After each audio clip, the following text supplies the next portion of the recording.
Hello friends, बात करते हैं भारतीय संविधान के अंतर्गत मूल अधिकार। जैसा आप सभी जानते हैं, मूल अधिकार किसी भी देश के संविधान के द्वारा जो है नागरिकों को प्रदान किए जाते हैं, जिसमें राज्य के द्वारा भी जो है हस्तक्षेप नहीं किया जाता है। तो भारतीय संविधान के अंतर्गत जो मूल अधिकार हैं, वो भाग 3 के अंतर्गत जो है मूल अधिकारों का जो है प्रावधान किया गया है। अनुच्छेद की बात करें तो 12 से लेकर के और जो है 35 तक। और जो मूल अधिकार है, ये जो है अमेरिका के संविधान से जो है लिए गए हैं। जिसमें मूल अधिकारों की बात करें तो जो है समानता का अधिकार आता है, अनुच्छेद 14 से लेकर के और 18 तक, जिसमें विधि के समानता है। इसके अलावा राज्य के अधीन आने वाली नौकरियों में जो है अवसर की समानता है, जातिगत भेदभाव का निषेध किया गया है, अनुच्छेद 17 के अंतर्गत। और उपाधियों का अंत किया गया है।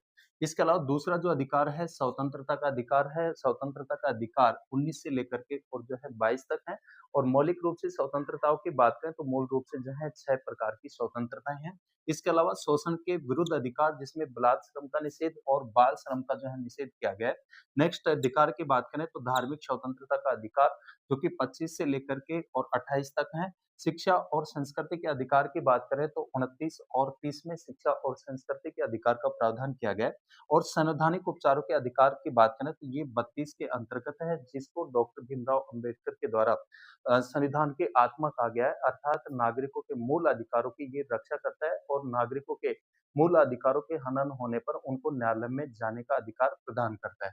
इसके अलावा विशेष रूप से ध्यान रखना है कि 44वें संविधान संशोधन अधिनियम, जो कि 1978 में था, इसके द्वारा संपत्ति के अधिकार को मूल अधिकारों की श्रेणी से हटा दिया गया। और भाग 12 के अंतर्गत अनुच्छेद 300 क के अंतर्गत इसको संपत्ति का अधिकार जो है उसको कानूनी अधिकार बना दिया गया। जानकारी अच्छी लगी हो तो लाइक, सब्सक्राइब, शेयर करें। धन्यवाद।